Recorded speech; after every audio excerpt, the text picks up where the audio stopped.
I remember we were doing shows together at Mohegan Suns. Me and you bonded, and you told me all about your dad, and you said that your dad just doesn't say anything. Yes. And in the movie, that was a reflection of your dad, right? Yeah, I am a dad, and I've met his father, and his father is awkward, and his father's not sure what to say, and also Joe has gone to a different tribe of people, so he sounds different than he used to, and he quit drinking. Right. He quit drinking. They all drink. Right. And he moved to New York, and he's in show business, something that they can't touch with their just gay minds, shit. with their experience. They just say Joe's doing gay shit in New York. Yeah. Well, what does your father do? My father works for a hospital. He's like purchasing. He buys gowns. A fucking man's job. Yeah, he gets. He buys like a gross of gowns for a hospital. Yes, and now his son is like a comedian on the Tonight Show and on all these things. Not HBO, never. Yeah, but all these things. Anymore. And so he doesn't know how to approach it. I think his parents just don't know what to say or how to approach it. It's not inside of their. And the two of them, I've sort of seen both sides of it, that they're caught. He really wants the big payoff of all the work he's done to be them saying, "We're so proud of you," and they're like, "We don't know what to say exactly." Right. And so from their point of view, he's a little nuts, and from his point of view, they're shitty. You may get it like on the deathbed. Like I kind of got it from my dad at the deathbed. Like when he was dying, he's like, "I'm proud of you." And it doesn't. It didn't feel as good as I thought it was gonna feel. Yeah, we talked about that earlier. It's like now, my parents, every once in a while, they'll say they know because I've brought it up a little bit and confronted them, not in the way we do in the movie, but in real life, and going, I wish you had said.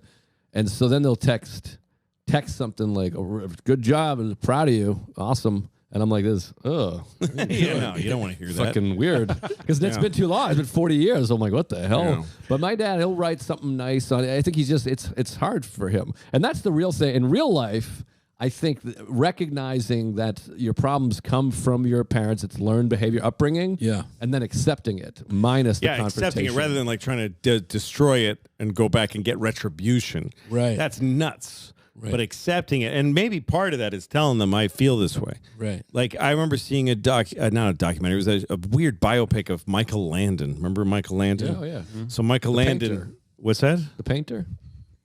I'm thinking Michelangelo. Did you really just make that, or was that a joke? It was a joke. You were going for the joke. You saw no reaction, then you tried to switch. It wasn't a joke. Yeah. Yeah, it was pretty good. It's pretty good. There's a lot. Yeah. There's a lot going on there. Yeah. Yes. But Michael Lando. If you weren't around like comedians, you might have been able to get away with that. But you tried to back. It was like you saw traffic in the tunnel and you were trying to back out. That's right. Like I should have taken the bridge. That's right. So Michael Landon's blowing you. Michael Landon was a biopic about. From the point of view of one of his sons, he had a few families. I think, like he got married, had kids, and he'd be a great father to little kids. But then when they got old, it got complicated. He'd just leave the family and go start again. And so it's about his first son, like wanting his father to love him, and his father keeps running away to other families, and he's famous. And so it's a horribly torturous, like a TV movie about. And then towards the end, he's dying of cancer. His father's dying of cancer.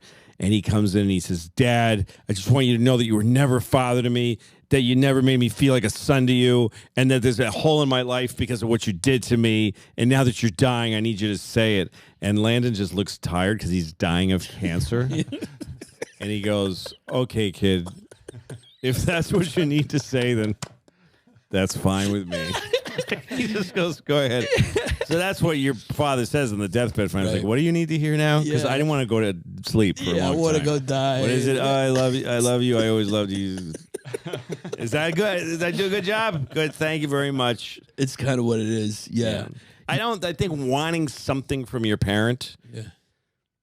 That's a complex. I think wanting your parent to be your parent is. The quality of your parents is who they are. Yeah. Who you grew up knowing. And I think when you're a kid, you want them to be your somebody who makes you feel safe and teach you the basics. But when you're a grown up, it's like they fucking did their jobs on some point. Like I hope my kids stay friends with me, but they don't want to hear what I think of anything, or and I tell them I'm proud of them. Right. But it's a weird.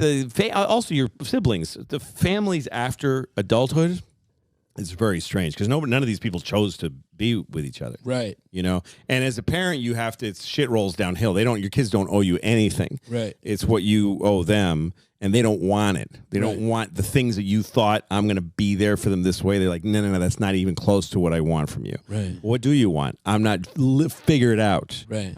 Guess. Did your parents ever tell you they were proud of you? Like, Louis, we proud of you. My mom all the time. We're proud of you, Louis. Yeah. One of them was from Mexico. My mom. Louis, we so proud of you. My father's Mexican, and he would say things like, first time I did Letterman, he called me, left on my machine, my answer machine at the time. He said, "You hid very well how nervous you obviously were, and I like a darker tie on you." Little criticism on top That's of it. what he said. My dad would do that.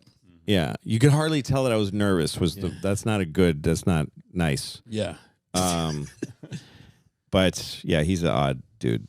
Yeah, Mexicans have an odd sense of humor too. They like chicken costumes, like big, like. Woo! Well, that's on that's on the one show. Yeah, but they do. I worked for a Latin network once, and they love that shit. Yes, and the television is ridiculous in Mexico. They do like. But Mexicans have a very funny wry. They have a real wry sense of humor. They do. They do very dry sarcasm and. It was explained to me once by someone I think who was.